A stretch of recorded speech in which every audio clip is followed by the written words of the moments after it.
Hello everyone and welcome to the channel. I'm Emmanuel, I'm an Airbus A330 pilot, and welcome to today's video showing you how to do a proper takeoff in stormy conditions like we have it in Europe right now with Storm Benjamin moving through. So let's start by going over a couple of the basics. Today we're going to talk about how to do those takeoffs properly, follow the guidance from the Airbus manuals, and make sure that we are going to cope with all the possible gusts and problems that we may encounter. So let's go ahead and start with the basics. What is the wind looking like today? So we're in Frankfurt on a runway 25 and the wind is 210 at 20, gust 35. Now, the runway is a 25, that means we got like 40 degrees of offset angle there. And well, that basically means that some 20-25 knots of those winds are actually going to be cross. So that's not at the performance limits of the aircraft yet, but it is absolutely worth looking into the AFCOM for the appropriate chapter whenever the runway condition is not just a simple dry or a simple wet. In those conditions you can kind of take the generalized value, but anything else than that, especially standing water, which would count as contamination, would be something that you should pay attention to. Alright, but now let's go ahead and have a look into the basics of how to fly this. So the first thing that you gotta do is, I would absolutely recommend to do a standing takeoff.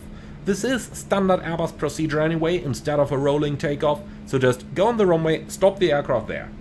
Look at the weather radar, because that image can change while you are turning onto the runway.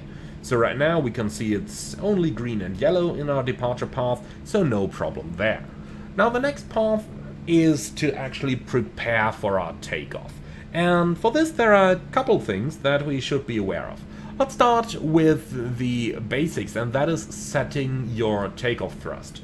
Now, especially with crosswind, it's important that you make sure that the engines are properly stabilized before applying takeoff thrust.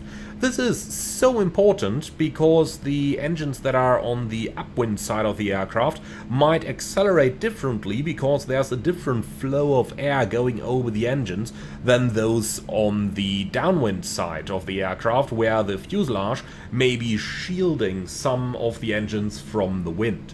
Now, Airbus, as a rule, says if the crosswind is at or below 20 knots and there is no tailwind, we're going to apply half forward side stick during the takeoff.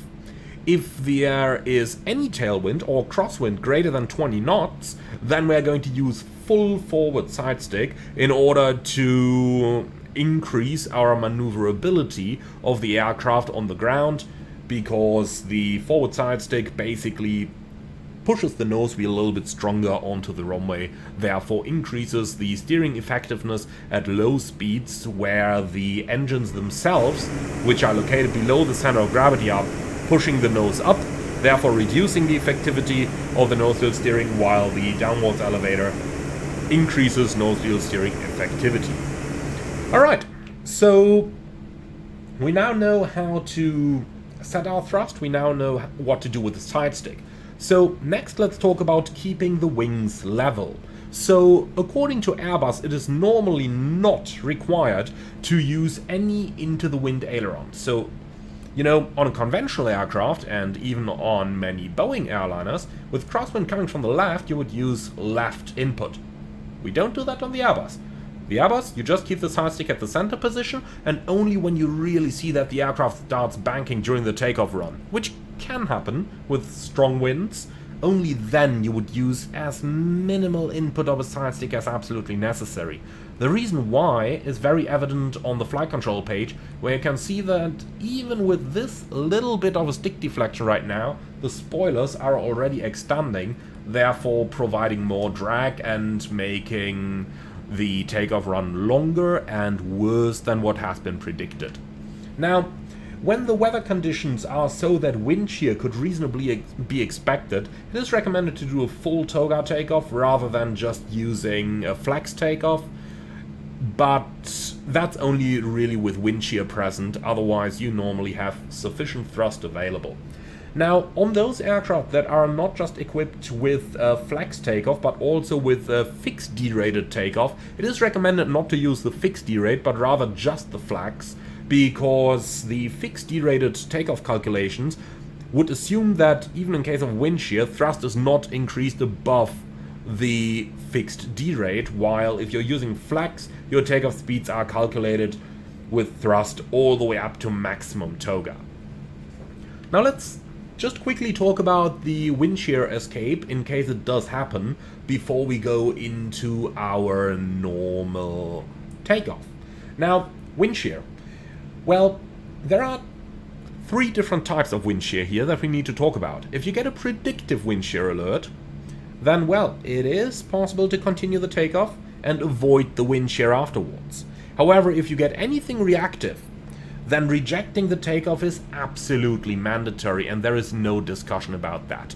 So if you get any reactive wind shear warning, then the call is stop, thrust levers idle, reverse, stop the aircraft on the runway. We are not flying into this. Now, that much about the possible rejection. If we continue the takeoff, or rather, if the warning happens after we have already lifted off, if the autopilot is already engaged, we can keep it engaged. The autopilot is capable of flying through a wind shear. Now, if the autopilot does not perform satisfactory, you can always disconnect it and take over manually. If either you have to disconnect, or if the autopilot has not been engaged by the time the wind shear warning comes, then it's fairly easy. Thrust levers toga, follow the flight directives, and do not change configuration until you're out of wind shear.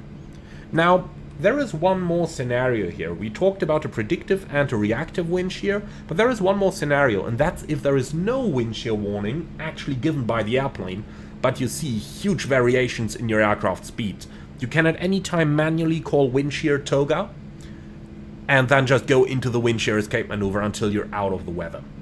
So that's always a possibility.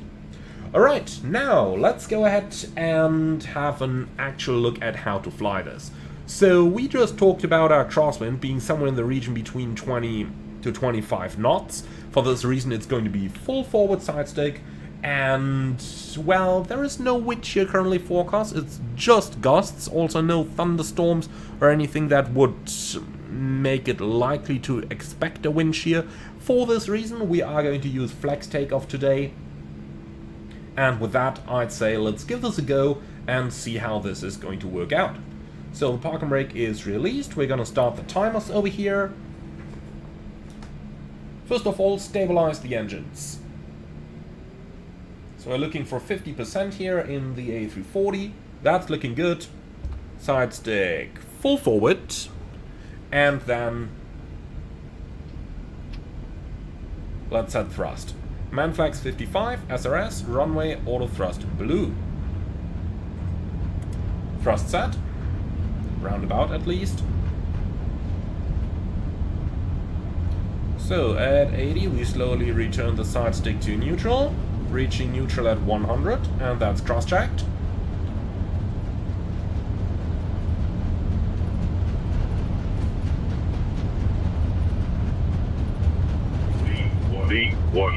So as you can see, the plane is pretty wings level, just a tiny bit downwind. Now that we go airborne, we gotta keep it level. And here we go, up in the air. Positive climb, gear up. Radar's neutral. And here we go. That's a successful takeoff in Storm Benjamin, with basically all the rules that we need to take into account over here. Alright, thank you very much for watching everyone. I sure hope that you found this one interesting. Be sure to leave your feedback in the comments underneath the video. As always, like, comment and subscribe, and then I'm really looking forward to see you guys again on the next one.